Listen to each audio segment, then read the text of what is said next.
What is the best type of cheese to use for fishing bait? And what's with all the goddamn ads on YouTube at the moment? In this video I'm going to answer both of those questions, so stay tuned. Hey Robbie, you've got mail! You better check your mailbox! Okay Robbie, thanks mate. What's the address? Post Office Box 3006, Yarunga LPO, Wangaratta 3677. Rightio folks, now before I answer those questions, I've got some mail I'm going to open up.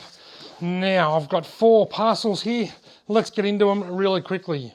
You ripper fish on, where's my measuring tape? I love you.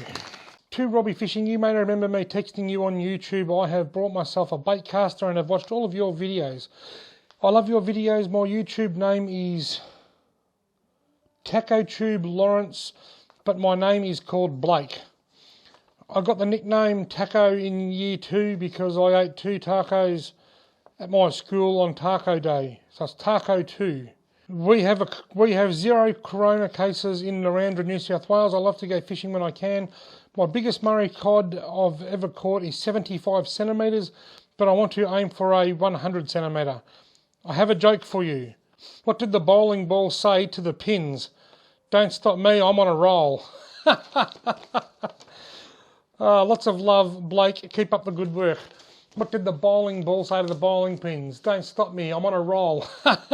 Fantastic, Blake. Thank you very much for that letter and thank you very much for that wonderful joke. I really like that and I'm going to tell it everywhere. Rightio, now I've got one from Zeppelin Allen.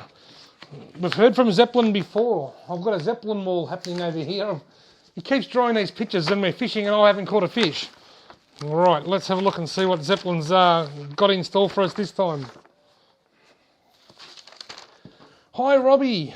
Hey mate, how are you? I hope you're good. I wanted to draw another picture, but my dad said it had to be the best one yet, so I drew you fishing for cod while turtles steal your cheese and other things I see in your show. Thanks for making me happy, your mate Zeppelin. Oh my God, I've got a fish. I'm not sure how this is going to go focusing on that. Look, I've got a fish in my hand. I have caught one. Zeppelin, I've finally caught one. That is your best drawing yet. That is absolutely fantastic, Zeppelin. And that is going up on the Zeppelin wall behind me here. The sun's shining, I've got 2 rods in, the pesky turtles are eating my bait. But most of all, I've got a Murray cod in my hand. Thank you very much, Zeppelin. That is super cool. I love that picture. And I'll be putting that on the wall with the others. Now, this one feels very heavy. This is the heaviest one. I've left this one till last.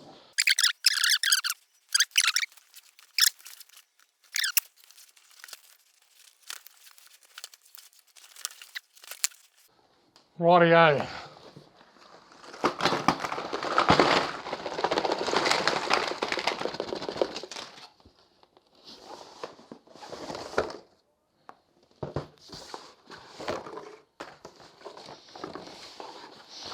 There's a lot of Rapala lures here.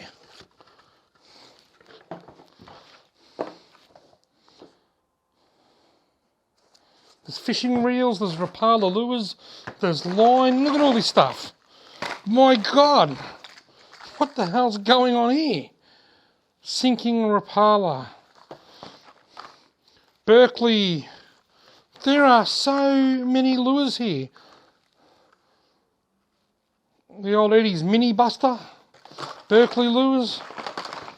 Look at all these lures. I don't know whether the camera can sort of see them all. I've got lures going every direction. And there's even fishing reels.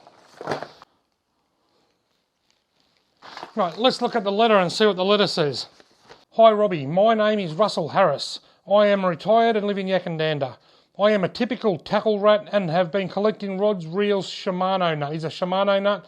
Lures mainly for trout for many, many years.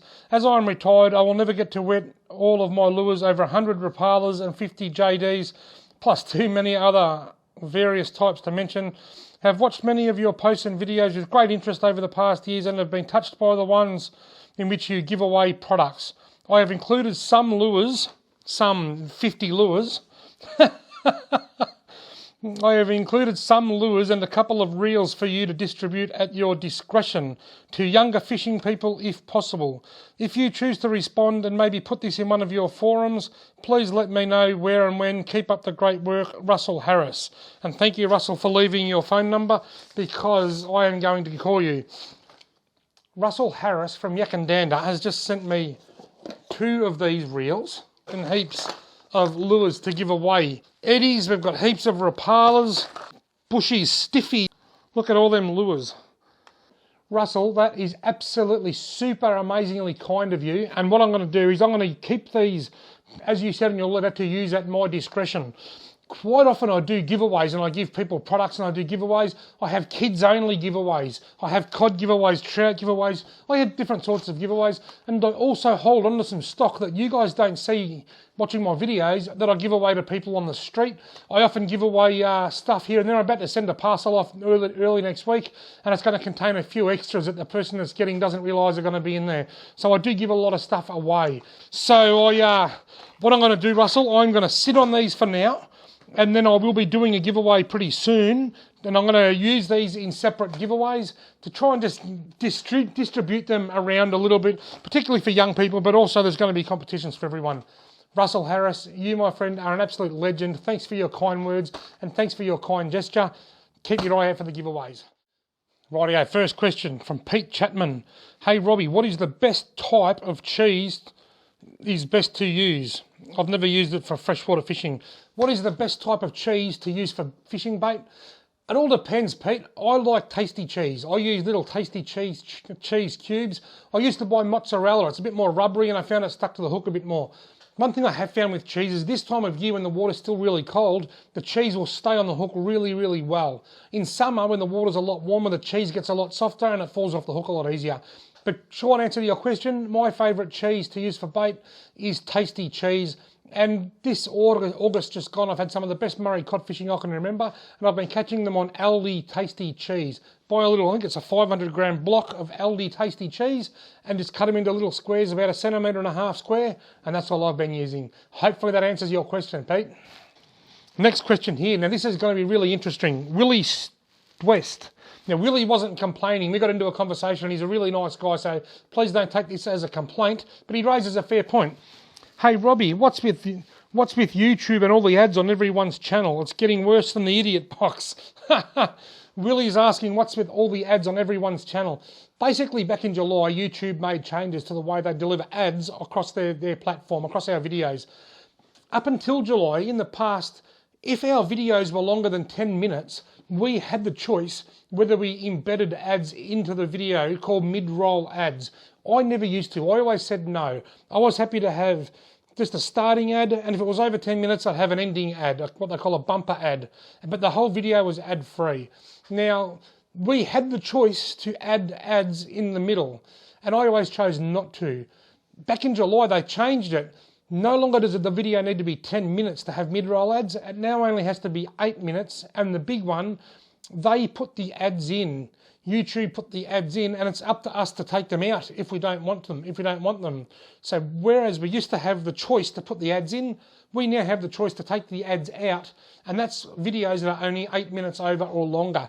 Now, what I do, I take a lot out. I'm not getting a whole lot of hours at work at the moment due to COVID-19 and group activities being down, so I'm relying quite a lot on the revenue that I earn on YouTube to prop me up. In fact, I'm making about 75% of my living through my YouTube channel and Patreon and various other things, through my fishing media, and it's because of those mid-roll ads that I've been able to earn a bit more. But I've got to balance it. I've got to find a fine line between overdoing it and underdoing it. I need to make a living, so they have to be there. But I don't need 6 or 8 in a video. Some of my videos that I've uploaded recently that have been 18 or 19 minutes long, YouTube have put 7 mid-roll ads in, and I've gone out and removed it to 2. Normally, I don't have an exact sort of metric. If the video is 8 or 9, 10 minutes, I might have 1 mid-roll ad. They'll normally put 2 or 3 in. I'll take them out and just leave 1 or 2. If the video is 18 or 19 minutes, I'll definitely leave 2, so that I can earn a living. But in one of them, there were 7 mid-roll ads, plus a start and a bumper, and I took 5 out and just left it with 2. So that's why you're seeing more mid-roll ads. Now, as for everybody else's ads, here's something to think about. when YouTube introduced this, videos with over 8 minutes are now going to have mid-roll ads. Well, I've got over 1,000 videos on my channel. I think it's about 1,020 or something like that. They have just plastered all of my old videos with ads. I haven't got the time to go through and manually remove them from every single video. So they're there forever. And that's going to be the case with many videos from many channels. The ads are going to be there because the people just don't have time to go back through all their ads. But the good thing is, when people watch my old videos, a lot of the time, people are landing on my old videos through search engines. They might be searching how to tie a paternoster rig or how to tie a loop knot or something, and they'll find my old videos through the search engine. They're not usually my subscribers. My subscribers are the ones that go bang and give me the 3,000 or 4,000 views when I first upload a video. And they're the ones I'm looking after the most because you guys are looking after me by subscribing, and that's why I'm removing those ads. So it's not just my channel, it is right across the platform. YouTube has introduced a new way of serving ads, and it's there's a lot more ads now than what there ever was, and that's just the way YouTube are operating. Now, just quickly, some food for thought. Nothing in life is ever free. When we watch TV, there's ads. When we watch the football, every time someone kicks a goal, there's ads. Usually, if we want to remove the ads, we've got to pay cash rather than paying time. At the moment, whether it's YouTube or the TV, we are paying with our time by watching the ads. And we can remove that by paying with cash and going to YouTube Premium. That's the same with Spotify. There's ads on Spotify if you want the free version. There's no ads if you want the paid version. We pay the cash or we pay the time. There's no such thing as a free lunch. So basically that's what's happening with the ads. And that's a really good question. And I'm glad that you raised it, Willie. Thank you very much, because it's given me an opportunity to explain to everybody exactly what's happening with the ads, because a few people are talking about it, and it's just a YouTube thing right across the board with all YouTube channels. If you look at someone that live streams for 2 or 3 hours at a time, you'll see all these little yellow dots, dot, dot, dot, dot, dot, dot, dot, dot, dot, where YouTube have just smothered it with ads. So that's what's happening with the ads, Willie. Thank you very much for raising that. It's a very good question. I am trying to find that balance with having not too many ads, but still being able to make a living. Rightio, folks. Thank you very much for watching. Thank you, everybody that sent me in mail. And Russell Harris, this is just absolutely incredible. Keep your eyes peeled for a competition coming up soon, because I've got lots of lures to give away.